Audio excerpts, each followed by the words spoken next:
Este tercer y último bloque de este día, martes 3 de octubre, de nuestra 29ª Semana de Estudios Romanos, y tengo el agrado de presentar al doctor Narciso Santos Yanguas.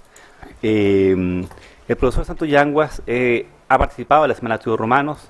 De hecho, hay una fotografía en que él se encuentra en el año 96 con Héctor Herrera Cajas, Josepina Gramático, el grupo fundante que tuvo la semana en la Casa Italia. Es una foto muy icónica y el profesor Santos Yanguas en esa oportunidad visita Chile y participa por primera vez en la Semana de Estudios Romanos. Es un honor para nosotros, como Católica del Paraíso, como universidad, nuevamente en este 50 aniversario, tener nuevamente al profesor Santos Yanguas en nuestra universidad.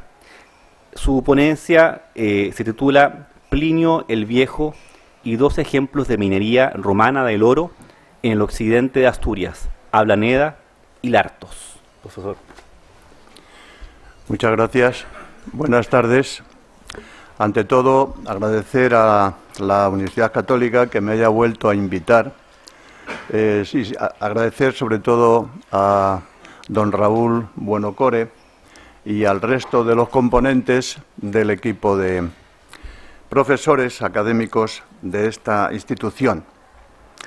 Se celebra el cincuentenario, los 50 años, pero casualmente también el día 1 hizo 50 años que yo llegué a Asturias y a partir de ahí pues me dediqué a investigar un poco lo que era la romanización de Asturias. Bueno, viendo un poco lo que era la organización prerromana anterior y viendo un poco cómo esas comunidades que existían se iban adaptando a las nuevas circunstancias que a partir de la conquista romana, de las guerras asturcántabras, iban a traer consigo esos cambios dentro de sus estructuras organizativas. Cambios que no significa que se cambiasen radicalmente por las nuevas romanas, sino que se fueron sincretizando, por decirlo de alguna forma, se fueron transformando entre ellos. Bueno, el tema que nos trae hoy es, yo no voy a contribuir al lujo asiático, pero sí voy a contribuir a ver un poco cómo el oro se va a obtener y a partir sobre todo de las noticias que nos da Plinio. Pero combinando un poco lo que son las noticias, las fuentes literarias, con lo que son otras fuentes de información que Plinio no llega a comprender porque, entre otras cosas, murió antes. Es decir, Plinio no sabía cuándo se iba a acabar de explotar el oro, de aprovechar esos recursos auríferos en el territorio del noroeste peninsular en general, como veremos después, puesto que eso es una formación geológica y allí está el oro. De hecho, en Asturias se dice que en este momento tenemos la mayor reserva de oro de toda Europa, en la zona de Tapia de Casariego, donde ya los romanos excavaron, e incluso introduciéndose de forma submarina. El título de la ponencia está referido fundamentalmente a ese texto de Plinio, Naturalis Historia, el libro 33, capítulos 66-78, y a la explotación de dos de estos distritos mineros en el suroccidente de Asturias. ¿Y por qué el suroccidente de Asturias? Bueno, porque allí contamos con algunos restos materiales, epigráficos, he dicho, pero también con otros restos en relación con ello. A partir de, como por ejemplo los famosos morteros que, según Plinio, servían para triturar, especialmente cuando se trataba de yacimientos primarios en los que el oro todavía no aparece depositado, es decir, no se ha convertido en aluvión, que es en el fondo lo que los romanos, un poco como los indígenas, sabían aprovechar. Los dos topónimos que aparecen ahí, Ablaneda, corresponde al territorio de Allande Salas y Lartosa corresponde al territorio de Cangas del Narcea. En realidad estamos refiriéndonos a un espacio geográfico de unos 2.000 kilómetros cuadrados aproximadamente. Es decir, que en ese espacio hay una serie, como veremos después, una serie de elementos que unen no solo los centros de hábitat, unen también los centros de aprovechamiento minero y unen también las vías, o sea, las vías de comunicación, utilizando generalmente las cuencas fluviales. Podemos decir que las labores vinculadas a la obtención de los productos mineros, en especial el oro, arrancan de muchos siglos antes de la presencia romana en el noroeste peninsular, pudiendo hacerlas remontar a la edad del bronce. En este sentido, algunas de las joyas castreñas que ya existen, por ejemplo esta joya, parece que se puede fechar, son de las primeras joyas castreñas, en torno al año 800 antes de nuestra era, final de la Edad del Bronce, por tanto, en relación con ello.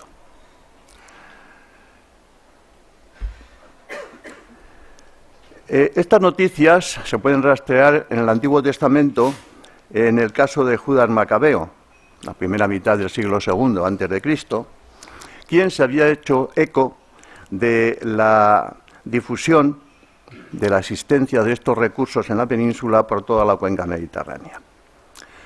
Ni que decir tiene que estas noticias alcanzarían los círculos culturales de Roma y gozarían de una credibilidad absoluta, sobre todo si consideramos que tras las fases iniciales, como ahí se indica, de la conquista del territorio de la península, se había ido comprobando no solo la existencia de dichos metales, sino también los ejemplos de orfebrería, de lo que he puesto antes un ejemplo, orfebrería de tiempos prerromanos en dicho suelo. Y digo de tiempos prerromanos porque todas las joyas castreñas corresponden a la etapa anterior a la presencia de Roma. Roma, cuando llega, requisa estas joyas castreñas y a partir de la explotación sistemática, entre comillas, del oro, lo que va a hacer el oro que se produce va a ir a parar en dirección a la capital del imperio, todo él. Hay que añadir, además, desde las primeras fases de la conquista, las aportaciones de oro y plata que afluirían al erario público en la capital. Se explicaría de esta manera el interés romano por tales reservas, lo que se plasmará en las continuas alusiones de los autores grecolatinos, destacando las del Alto Imperio, por identificarse con la fase histórica en que se pondrían en funcionamiento en toda su intensidad las técnicas hidráulicas, sobre todo ya a partir del emperador Claudio. Y por eso precisamente es por lo que Plinio puede recoger en su historia natural, puede recoger lo que ya venía sucediendo desde algún tiempo. Por lo que respecta a las causas de la conquista,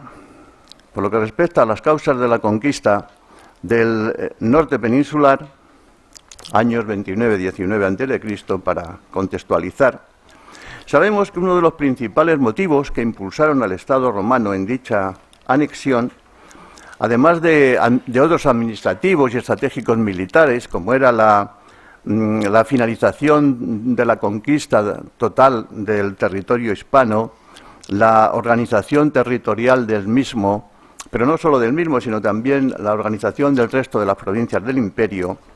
Digo, uno de los motivos se vincularía con la explotación de los recursos mineros, en especial con los metales preciosos, de los que, como he dicho antes, tenían conocimiento a través de esas piezas de orfebrería. Piezas de orfebrería, que hay muchas más y que vamos a ir viendo. Por ejemplo, uno de los torques, aparecido en Asturias, este que ya hemos visto antes, una inscripción aparecida cerca o en uno de los castros que vamos a analizar después dentro del río del Coto y del Valledor, dentro de uno de esos sitios donde está Ablaneda.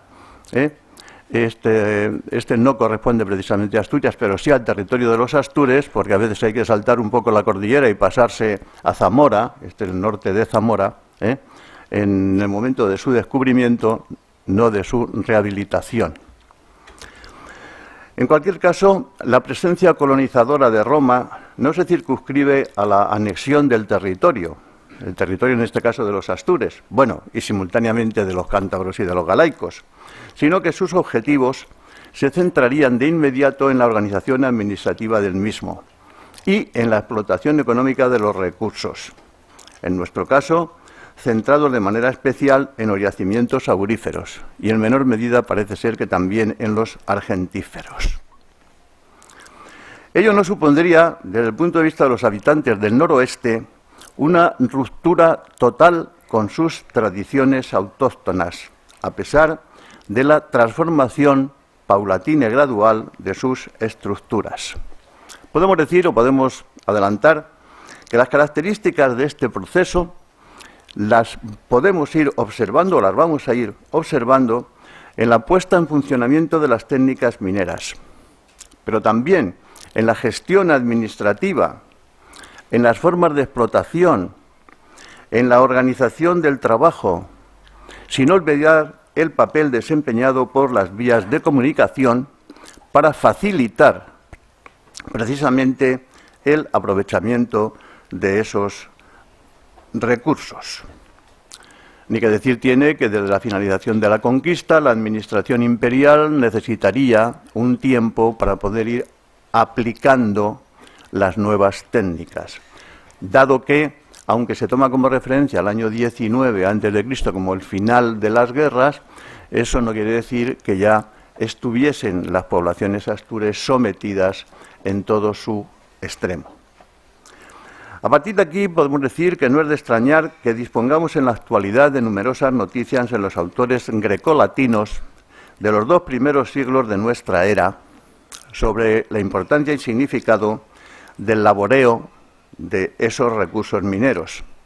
Pero junto a ello disponemos igualmente de abundantes restos arqueológicos, embalses, canales, morteros, instrumental laboral, a lo que acompaña incluso topónimos que van a contribuir a certificar lo que era la elaboración, o mejor dicho, la obtención en los diferentes tajos y cortas mineras del oro. La base para esta tradición literaria coincide sin duda con el momento en que los romanos intensifican la actividad minera. Y aunque el punto de arranque lo vamos a encontrar en Estrabón, cuyas noticias se enlazan con la etapa prerromana, tal vez el final sea Plinio, quien nos ha legado una descripción completa de los mecanismos de extracción y de la participación de una mano de obra heterogénea. El resto de las noticias en prosa se dedican casi exclusivamente a ensalzar la gran riqueza minera de la región septentrional, como por ejemplo Pomponio Mela, o bien a confirmar la contribución de los indígenas astures a la obtención de dichos productos como mano de obra no especializada. El ciclo se cerraría con Floro, en la primera mitad del siglo II, añadiéndose en la centuria siguiente las referencias de Justino, aunque parece ser que en esas referencias se compendian lo escrito por Pompeyo Trogo en tiempos del primer emperador romano. Contamos además con otra documentación de carácter poético, Lucano, Marcial y Silio Itálico, 2 de ellos de origen hispano, sin olvidar que la cronología que presentan parece responder al periodo de máximo aprovechamiento en los distritos del noroeste hispano. Incluso va a haber referencias después en el Bajo Imperio, donde, desde el punto de vista poético, primero Pacato Drepanio, no desde el punto de vista poético, sino panegírico, en relación con su panegírico del emperador Teodosio, y Claudiano, en su Laus Serenae, en la alabanza de Serena, la sobrina de dicho emperador, hace alusión a todos esos elementos de lujo, en parte de lujo asiático, al que mi compañero aludía anteriormente. En cualquier caso, es el naturalista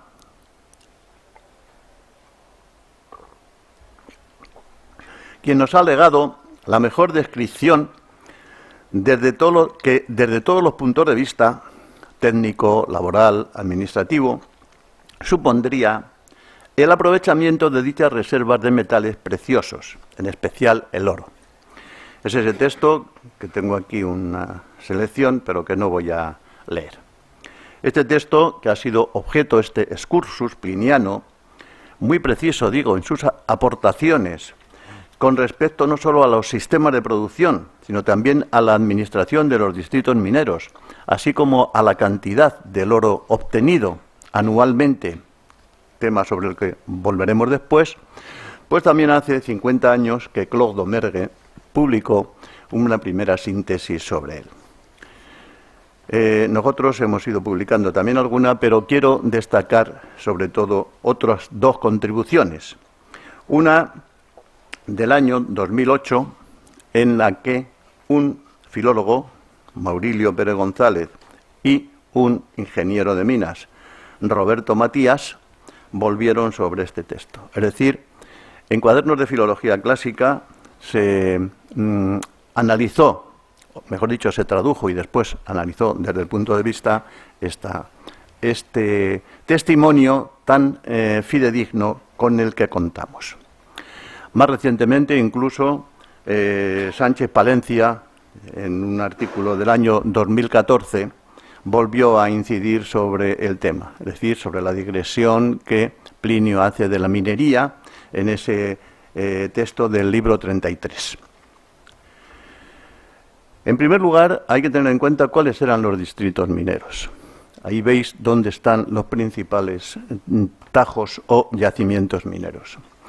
Si superpusiésemos el mapa donde se han hallado las joyas castreñas en la actualidad, joyas castreñas que responden a la ocultación que se produjo con motivo de la presencia de los romanos en el noroeste peninsular, todas ellas fechadas antes de esa fecha de llegada de los romanos, si superpusiésemos, digo, ese mapa con el correspondiente al filón esquistoso de oro del noroeste peninsular, nos daría como resultado prácticamente el mismo territorio. La descripción de Plinio sobre la minería romana del oro en el norte peninsular sobresale por dos aspectos fundamentales y otros que se relacionan con ellos. Por un lado, los sistemas de explotación y la mano de obra participante, pero también, en conexión con ello, el instrumental laboral y los lugares de alojamiento de ese instrumental y de los trabajadores. De eso no dice nada Plinio, pero sí podemos deducirlo. Y en segundo lugar, hay que tener en cuenta la administración de los diferentes distritos mineros, las fases de aprovechamiento de esa producción aurífera. Repito, el naturalista solo nos sirve como indicador del inicio de dicho proceso y el destino de la misma, esa salida, en todos los casos, en dirección a la capital del imperio. Después veremos si por vía terrestre, si por vía marítima, etc. Bajo tales perspectivas se entiende perfectamente la conexión existente entre los tajos mineros, los asentamientos de población y los caminos de comunicación de la época. En este mapa, que corresponde al concejo de Allande, 360 kilómetros cuadrados, vemos cómo existen varias vías, con el significado de cada uno de ellos. Ahí lo veis, ¿no? Restos mineros, embalses y todo lo que eso significa. Podemos adelantar ya que el sector minero configura el elemento más innovador con respecto a la formación social de los habitantes del norte de la provincia, del norte de la península ibérica, proporcionando alteraciones y cambios en sus estructuras. Pero es que además, desde tiempos del primer emperador romano, varios indicios realzan el significado de dichas labores. Las fuentes escritas, pero también la arqueología, confirman que las minas de Asturias serían aprovechadas por los romanos durante buena parte del siglo I y todo el siglo II. Para entendernos, desde la época de Claudio hasta la época de los severos. En especial, como digo, esos yacimientos de oro, que enlazan con los conocimientos que tenían los indígenas astures ya en la época prerromana, en los que obtenían el oro y la plata, además de otros productos, según los autores antiguos, como el cobre, el estaño, el plomo y el hierro. Estos aprovechamientos, que en tiempos anterromanos serían propiedad de las comunidades, o mejor dicho, de sus representantes más conspicuos, los príncipes y magistratus que aparecen en las inscripciones, pasarían a manos del Estado romano, que se encargaría de su explotación, bien directamente, bien mediante concesiones a ciudadanos particulares, en este segundo caso, sobre todo cuando se trataban de yacimientos argentíferos. Podemos decir que, a pesar de la existencia de otras zonas ricas en oro, como la Bética, en las proximidades de Córdoba, o la región de Bastetania, entre el Guadiana y el Guadalquivir, o el sistema ibérico, en las proximidades de Bilbilis, y a pesar de que continuaba la búsqueda de pepietas de oro en las arenas auríferas de ríos, como el Tajo, al que se califica de aurifertagus, como el Duero, como el Miño, como el Sil, y otros de menor importancia, como la propia Asturias, el Navelgas, etc., los principales distritos se concentran en el arco noroccidental, en concreto en las 3 circunscripciones administrativas que tenían como capital a Astúrica Augusta, Lucus Augusti y Brácara Augusta. Y hemos de tener en cuenta en este sentido que, a partir de la conquista de la región de Dacia, el noroeste peninsular era considerado, junto con la nueva provincia anexionada por Trajano, como los territorios imperiales más ricos en oro. Aunque las noticias de Floro infravaloran, tal vez por desconocimiento, las actividades indígenas anteriores, referidas en concreto al bateo de las arenas auríferas en los cauces fluviales, las minas de oro sí, porque Floro dice que los astures, cuando llegan los romanos, es cuando comienzan a conocer sus propios recursos y riquezas y los explotan para otros. No, ya los conocían antes, como tenemos constancia en las joyas castreñas. Las minas de oro, a pesar de eso, las minas de oro no pudieron explotarse con intensidad inmediatamente después de los enfrentamientos militares, por 2 motivos. Primero, porque la anexión definitiva tardaría bastantes años, todavía unas décadas, hasta que, avanzado el siglo I, definitivamente el territorio esté ya conquistado. De modo que, hasta la época de Claudio, no parece haberse implantado definitivamente los mecanismos técnicos romanos de aprovechamiento, para lo que se requeriría además un periodo de adaptación y tiempo para descubrir las zonas mineralizables que dispondrían de ley suficiente para que su laboreo resultase rentable. Y en segundo lugar, porque Estrabón, que escribe a comienzos, en los años del cambio de era o a comienzos de nuestra era, se refiere a una presencia mayor de lavaderos de oro que de minas, lo que contradice a quienes consideran que estas explotaciones auríferas se intensificarían poco después de finalizar la conquista. Lo que sí podemos decir es que el espacio geológicamente mineralizable desde el punto de vista aurífero en el noroeste peninsular, que corresponde al filón esquistoso de oro, se extiende por unos 60 kilómetros de anchura y 200 de longitud, ocupando parte de Asturias, pero también parte de las provincias de Lugo, de León, de Orense, del norte de Zamora y de Portugal, donde hay que destacar los distritos de Yales, Tres Minas y Trasosmontes, con restos incluso en el Cavaco, en Salamanca, una bolsa que allí existe. Plinio explica perfectamente cuáles eran los sistemas de explotación, sistemas que se aplicarían en diferentes regiones de Asturias, dejando aparte la recogida de pepitas en los meandros de los ríos por los aureanos y las aureanas, y que todavía continuaría siendo, porque era una premisa para que los romanos conociesen de dónde procedían esas pepitas pequeñas y grandes que menciona Plinio y que se recogía en los meandros de los ríos. El oro puede aparecer en los filones de cuarcita, donde se muestra libre o unido a sulfuros, pero también se obtendría a través de lo que se llama las trinchelas a cielo abierto, es decir, largas y profundas zanjas en la roca, en Salave, donde nos referíamos antes, y en una serie de yacimientos o de cortas mineras que van jalonando lo que hoy es una parte del Camino de Santiago, antes de llegar a Pola de Allande, las explotaciones de Miudes, Santiago de Cerredo, Lavadoira, etcétera.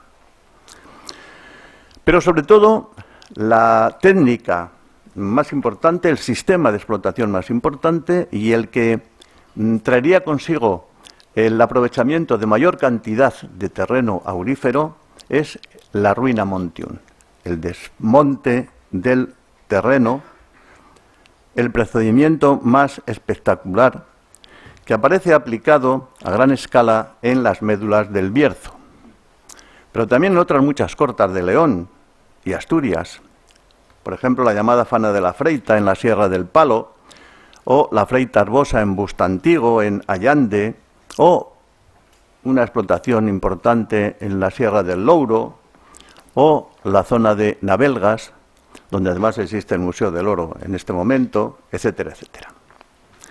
De cualquier forma, podemos decir que las labores se relacionarían con dos tipos de actividad.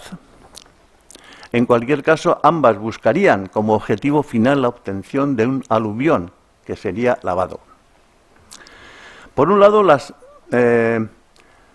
labores vinculadas a los yacimientos secundarios, es decir, aquellos en los que ya el oro se encuentra liberado entre arcillas, guijarros y arenas.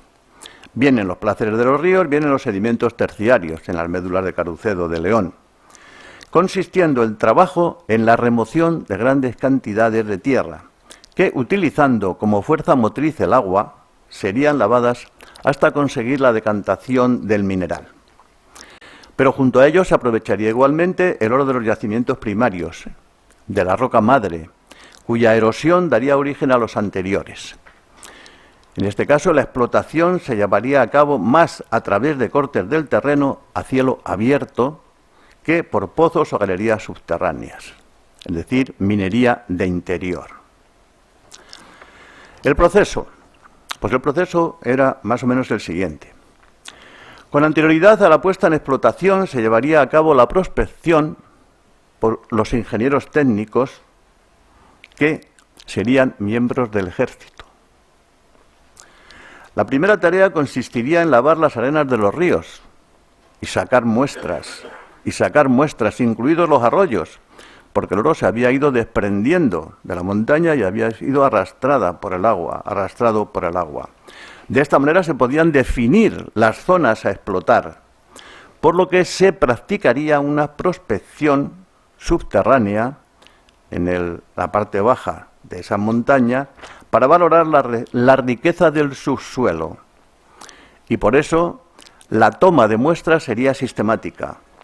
Y en este caso no se puede admitir la teoría de Clodomer, en el sentido de que, y él dice, de acuerdo con Plinio, en los yacimientos secundarios el oro no aflora con anterioridad al lavado del terreno, si ha aflorado, si es que se subía para llegar hasta donde procedían esas pepitas.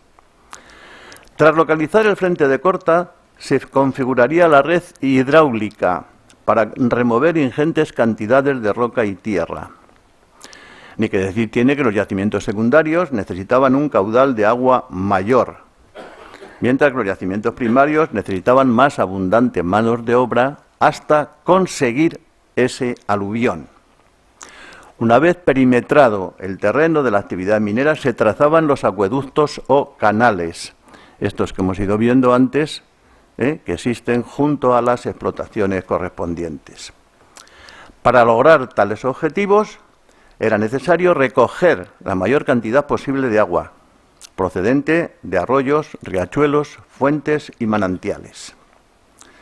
La captación del agua en el marco de la red hidráulica empezaría por la parte superior, es decir, por la construcción de embalses o estanques reforzados a veces con muros de argamasa. Aquí se observa perfectamente cómo en la parte superior estaban estos embalses que después, a través de una serie de agogae, que así se llamaban las conducciones de agua, impactaban sobre el frente de corta de cada uno de los tajos o cortas mineras. Respecto al desarrollo de las explotaciones, a una primera fase de aprovechamiento de las arenas auríferas seguiría el laboreo de los aluviones del cuaternario o terciario hasta alcanzar el primario. Es decir, de los yacimientos secundarios, de la roca que ya había sido deshecha, destruida, y la roca madre que era preciso trabajarla más, mucho más. En cualquier caso, en ese proceso el avance se produciría siempre desde abajo hacia arriba y no al revés, como a veces afirmaron de manera equivocada investigadores del siglo pasado. Por ejemplo, Berth, cuando se refiere al yacimiento minero de la Braña de Begalagar de Monterroso en el concejo de Cangas del Narcea. Y vamos a tomar un par de referencias como se postula en el... Bueno, aquí veis, esto volveremos después. Un par de referencias que son una en el concejo de Cangas del Narcea y otra en el concejo de Allande, cuyo mapa completo hemos visto antes. Aquí se trata del valle del río del Coto, donde, como veis, se complementa la vía de comunicación con los yacimientos mineros, pero también con los lugares de alojamiento de la mano de obra, es decir, con los castros. No vamos a analizar cada uno de los nombres de los yacimientos que aparecen ahí, ni de los centros mineros que serían explotados en ese momento. Y una segunda se corresponde con, aunque parezca la misma, no es la misma, perdón, creo que no es la misma. Sí, pues sí era la misma. La que no es la misma es esta. Esta se corresponde con el valle del río del Coto o del Valledor, que es, bueno, el otro es que era uno para los castros, otro era para los centros mineros y otro era para ver la combinación completa que existe.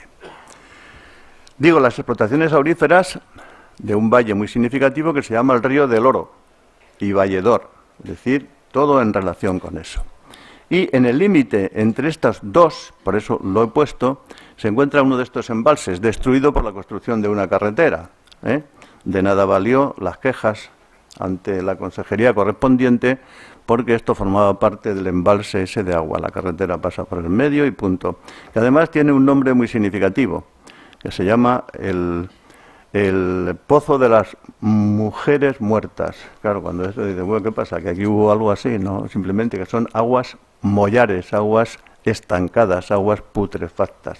Ya no servía para nada. En el Puerto del Palo hay 2 embalses de esta naturaleza, y por allí los caballos que pastan, los tieldones, no los asturcones que están en la parte oriental de Asturias, pues andan a sus anchas y beben el agua que allí se acumula. Aquí no se les permite porque no tienen espacio. Bueno, en cualquier caso sí podemos sacar algunas conclusiones, sin extendernos mucho más.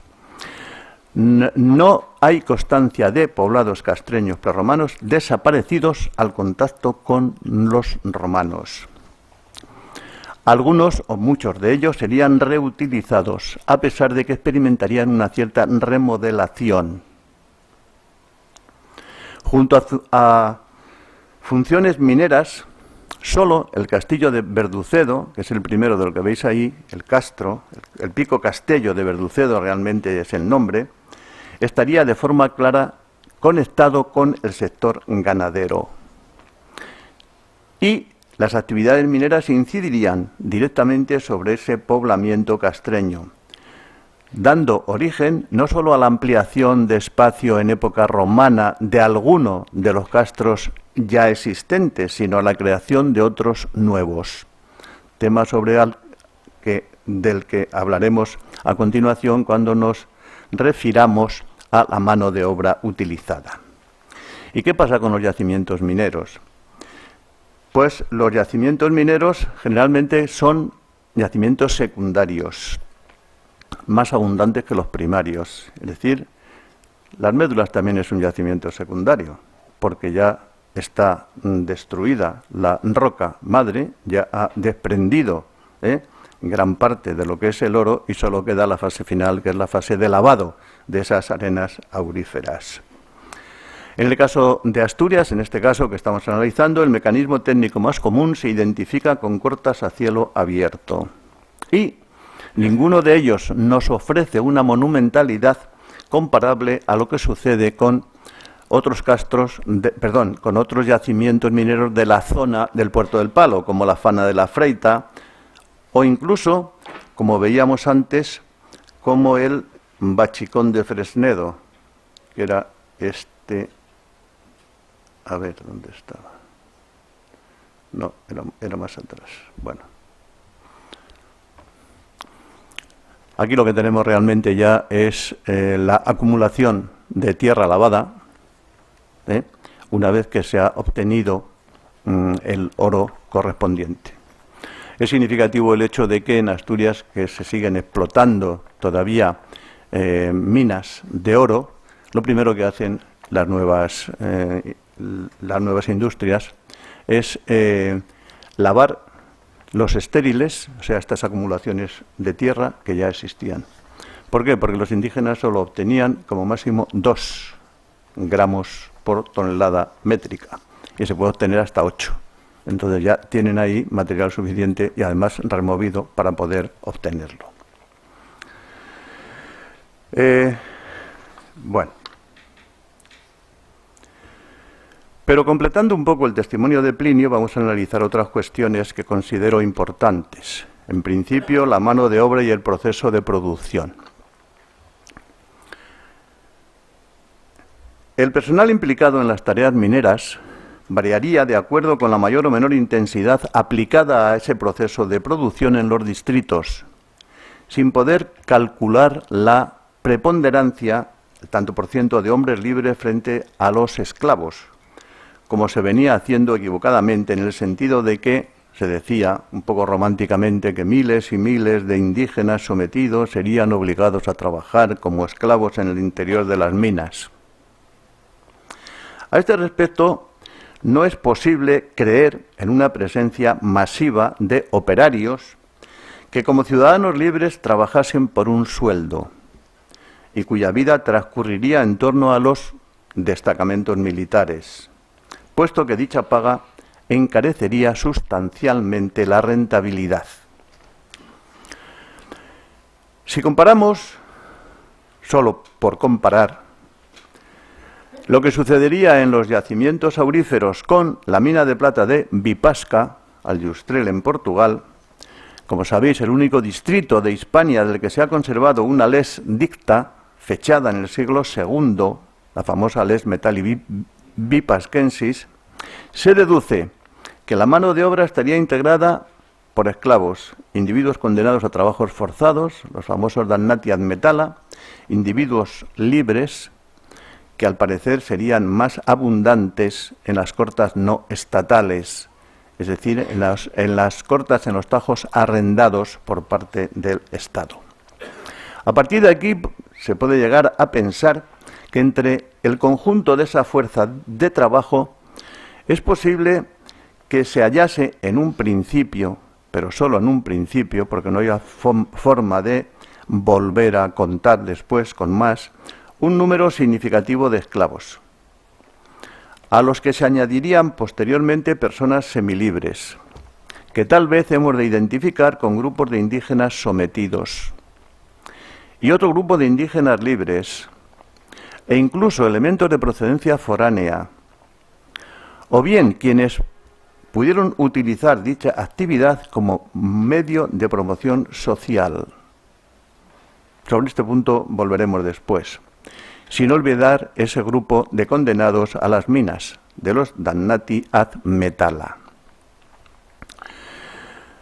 Con respecto a los elementos foráneos,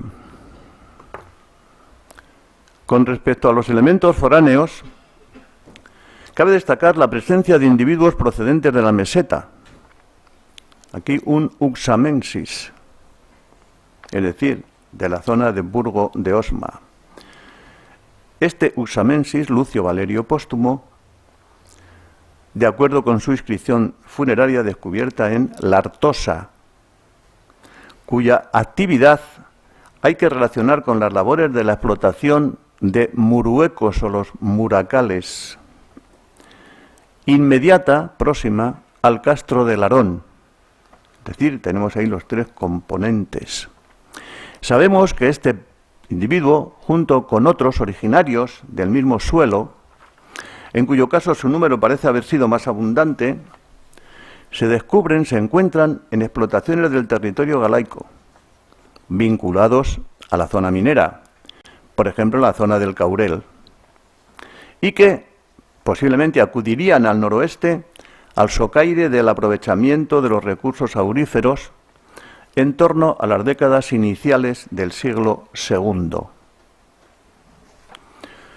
Un ejemplo similar, aunque en este caso tal vez pudiera tratarse de un indígena romanizado, lo encontramos en Lucio Servio II, personaje que aparece registrado en un documento de carácter votivo hallado en Naraval, en Tineo, en el marco de ese distrito correspondiente a las cuencas de los ríos Naraval y Navelgas, del concejo de Tineo, que después se une también al concejo de Valdés, capital Luarca, etcétera, etcétera. Bueno, lo que sí podemos decir es que la situación que nos reflejan ambos documentos parece contrastar, al menos en parte, con un hecho documentado en aquella misma época en el distrito minero de Aljustrel, Vipasca, donde se describe la presencia de un colectivo de asalariados empleados en las labores de obtención de plata que son calificados como mercenari. Y también contrasta, ya en el siglo II, con lo que va a suceder en los yacimientos en Alburnus Mayor, por ejemplo, de la provincia de Dacia, donde encontramos incluso contratos laborales de personas que están trabajando. Pero, desde una perspectiva técnica, el elemento más significativo se corresponde con la presencia de militares en las explotaciones. Militares que serían, por sus conocimientos, necesarios para el mantenimiento de los mecanismos hidráulicos. En este sentido, resulta, por tanto, poco acertado pensar en una amplia participación de dichos soldados como fuerza de trabajo en las duras tareas extractivas de las cortas, sobre todo esos trabajos vinculados a la retirada de estériles, las piedras mayores y menores, antes de conseguir el aluvión lavable.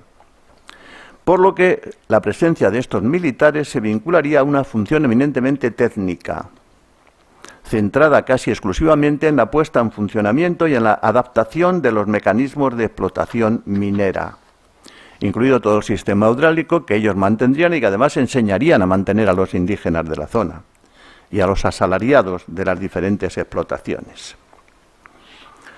Ahora bien, la fuerza de trabajo no estaría constituida básicamente por el colectivo de individuos libres, ni por los condenados a trabajos forzados en las cortas, ni por los militares, sino por los indígenas, quienes además no formarían parte del grupo de esclavos o sometidos más que en un primer momento, por lo que su número iría decreciendo a medida que los romanos se establecían en el territorio.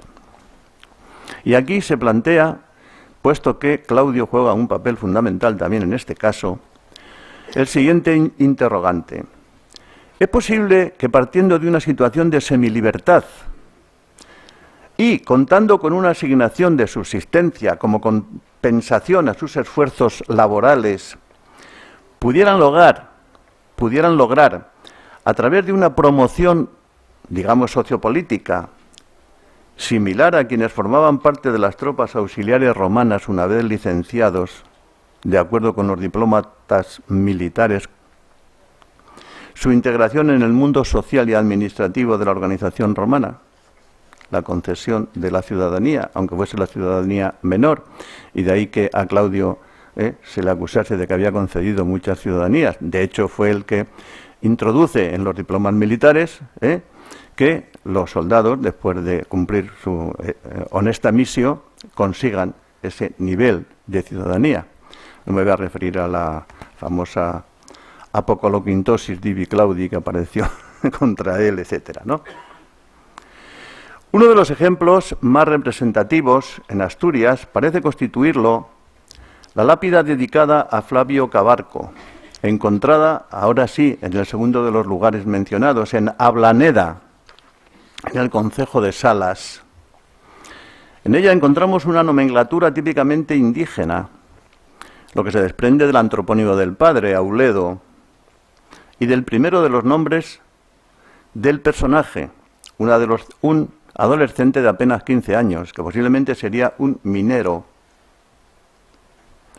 En cuanto a Flaus, que aparece ahí, Flavius o Flavius, habría que vincularlo con los Flavios, con las décadas finales del siglo I.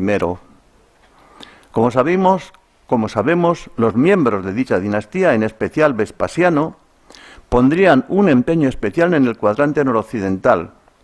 Además del proceso de desmilitarización, tendría lugar también un intento de urbanismo o una complementación del urbanismo, etc. Por lo que no puede extrañarnos que el nombre de esta dinastía fuese adoptado por parte de muchos indígenas. La estela funeraria, relacionada con un recinto castreño próximo y con una de las explotaciones actuales que recibe el nombre de Carlet, nos está indicando que había esa perduración en relación con la explotación minera del oro. Pero también los restos arqueológicos nos han dejado otros testimonios, es decir, el instrumental laboral. ¿En qué consistía el instrumental laboral? Las herramientas utilizadas presentan problemas de cronología. En algunos tajos se han descubierto objetos empleados en actividades más antiguas que de tiempos romanos. Y aunque no se han hallado lucernas entre los astures transmontanos en relación con esa minería subterránea o minería de interior, que como digo sería minoritaria en relación con la minería a cielo abierto, sí se han encontrado un elemento especialmente vinculado a la obtención del oro. Son los llamados morteros, que se corresponden con piezas de material duro, generalmente piedras de granito, con varias cazoletas, como vemos en su parte superior, que nada tienen que ver con las llamadas piedras de cazoleta que aparecen en los castros, en el interior de los castros, sino que en este caso, lo único que servirían, este descubrimiento de estos morteros, halladas en Cecos, en Ibias, hallada en Fresnedo, hallado en Campos y Salave, en Tapia de Casariego, etcétera, destacan por su lugar de descubrimiento vinculados a cortas de explotación. Es decir, que tienen que ver algo con el enriquecimiento del material aurífero. Justamente en relación con alguna de esas fases de trituración, de esos trabajos de los que nos habla Plinio, para el aprovechamiento final del aluvión resultante. Complementarían ese instrumental azadas, palas, picos y objetos similares, elaborados con bronce o con hierro. Y en este sentido, por lo que respecta al instrumental de hierro, no debemos olvidar que la propagación y aplicación de dichas técnicas metalúrgicas, la metalurgia del hierro, se produciría entre los astures transmontanos con un retraso evidente, puesto que continuaría arraigada durante mucho tiempo la industria minero-metalúrgica del bronce. Y este retraso tan significativo se hace patente en el hecho de que los objetos de hierro solo se incorporarán de lleno al utillaje de los castros en las décadas inmediatas a la presencia romana. Pero, ¿qué sabemos de esa mano de obra? Ya hemos visto cómo trabajaban. ¿Qué sabemos de la mano de obra, del hábitat y de la mano de obra? Pues además de los castros, cuyo número aumentaría al tiempo que se remodelarían sus estructuras, hay algunos tesos, algunos montículos inmersos en el marco de las explotaciones que tendrían su origen a causa o a consecuencia de las actividades mineras, que resolverían, aunque fuese temporalmente, el problema del alojamiento de la mano de obra. Pero junto a ellos se han encontrado igualmente, aunque arqueológicamente esto es muy difícil de demostrar, núcleos de población de carácter abierto, configurados como tendejones o barracones de madera. es decir, unos cobertizos de vigencia temporal escasa en todos los casos. Sobre todo hay que tener en cuenta que, dada la altura, la altitud de estos yacimientos, el trabajo no sería un trabajo continuado a lo largo del año, sino que sería un trabajo estacional, de manera que se abandonaría durante el invierno y lo único que quedaría sería un grupo de gente, un retén, para mantener todo ese tinglado, todo ese conglomerado del sistema hidráulico que había que aprovechar al año siguiente. En consecuencia, en relación con los castros, en relación con la mano de obra, se van a ir configurando lo que se llama las coronas, que ya estudió Claude Domergue, y que en el caso de Asturias no son muy significativas. Aquí hay un ejemplo en el concejo de Cangas del Narcea, pero que sí tenemos en el caso de León. Por ejemplo, corporales en Truchas, Filiel, Boisán, Luyego, Quintanilla de Somoza, etcétera, etcétera. ¿Cómo articulaba Roma estas labores? Pues la administración y la rentabilidad de los distritos mineros se llevaría a cabo por medio de los procuratores, de los delegados imperiales, que podían ser de dos tipos. Hay aquí un hecho significativo, y es que los procuratores podían ser procuratores Augusti, Asturia et Calaequiae, o bien unos procuratores de segundo nivel, los llamados procuratores metalorum, los delegados de las minas, los procuratores de las minas. Estos intensifican su labor en las décadas finales del siglo II después de Cristo. En esas décadas finales en las que parece que hubo un bajón, un debilitamiento, no un cese, sino un debilitamiento en las explotaciones mineras. Como vemos, en una de estas inscripciones de los procuratores metalorum hay una connivencia entre el elemento militar, un destacamento de la Legión Séptima Gemina, que era la única que estaba en ese momento establecida, junto con los procuratores metalorum y junto con la datación completa de los cónsules. Generalmente aparece un emperador. En este caso, esta inscripción se fecha en el año 187 después de Cristo. ¿Qué montante de oro se obtenía? Al final de la digresión que acabamos de ver de Plinio, Plinio menciona el conjunto global de oro obtenido a lo largo del año, dice él, en Asturias, Galaecia y Lusitania. Lusitania será por eso que se obtenía en la zona de Salamanca, ¿no? Digo yo. Pero, ¿y por qué dice que en Asturias es donde más se obtenía oro? Porque Asturias era también las médulas de León. Y dice que eso tendrían 20.000 libras de oro al año. Eso equivale a 6.500, 6.700 kilogramos de oro al año. Pero claro, ¿cuánto tiempo duran las actividades mineras? No se puede aceptar, perdón, algo que se venía haciendo tradicionalmente. 3 siglos, siglo I, II y III, no. Primero, que la puesta en explotación, para que Plinio pueda constatar que ya existe todo lo que él menciona, tendría que llevar algún tiempo. Y Plinio igual no escribió lo que tenemos aquí en el año 79 cuando murió, sino que lo escribiría algún tiempo antes. Y segundo, ya tendrían que haberse puesto los mecanismos en funcionamiento, ¿no? Y segundo, que sabemos que a finales del siglo II ya hay problemas con los sistemas de extracción. Y que además, en el año 214, el emperador Caracalla crea la provincia Hispania Nova Citerior Antoniniana, que englobaba los 3 conventos jurídicos del noroeste peninsular, y que además de tener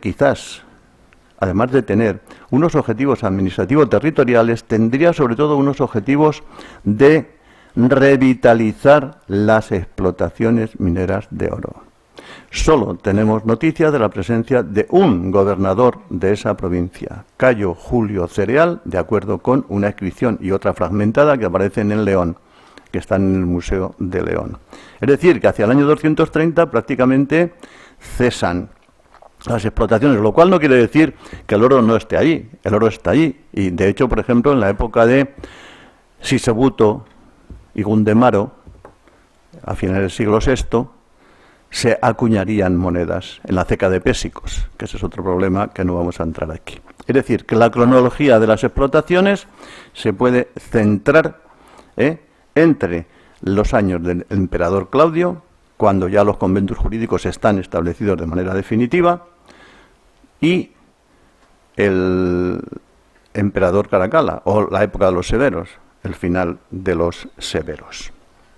Bueno, y por último, ¿dónde iba a parar el oro? Pues Roma era el centro de recepción del oro.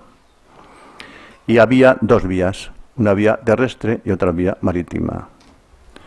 La vía terrestre es fácil comprenderla, ¿no? Lucus, Astúrica y Brácara. Por Astúrica salía en dirección a Casar Augusta y o bien a Burdigala en dirección a la capital del imperio. Y la vía marítima, la vía marítima saldría, por ejemplo, las explotaciones de la zona del Navia en dirección a la costa. Si analizásemos el caso del castro de Coaña, enfrente hay ahora un topónimo que se llama puerto. Si analizásemos el caso de Leo, en la zona de Vegadeo, enfrente, según se sube, hay otro pueblo que se llama Porto.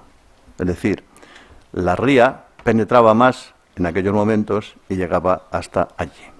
Hay otros problemas derivados que no vamos a entrar aquí, como la incidencia demográfica, como el impacto ambiental, etcétera, etcétera. Bueno, lo que he querido es que tengamos una panorámica de lo que es, más o menos, la contribución del noroeste peninsular durante el Alto Imperio, fundamentalmente, a ese aprovechamiento del oro que iba a parar a la capital del imperio en su totalidad. Sí, quiero decir que con respecto a la costa, o con respecto a la vía marítima, existiría una clasis cantábrica, de la misma forma que existiría una clasis británica, en el caso de Gran Bretaña, allí en relación con el hierro, aquí en relación con el oro y otros productos de importancia que serían trasladados hacia la región del Golfo de Aquitania, etcétera, y después Burdigala, bueno, en fin, eso que ya sabemos. Nada más, muchas gracias.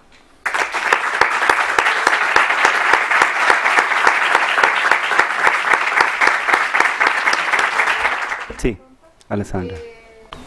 ¿Se han especulado teorías del por qué se detiene de manera tan fuerte la explotación de los espacios en la zona de la Asturias?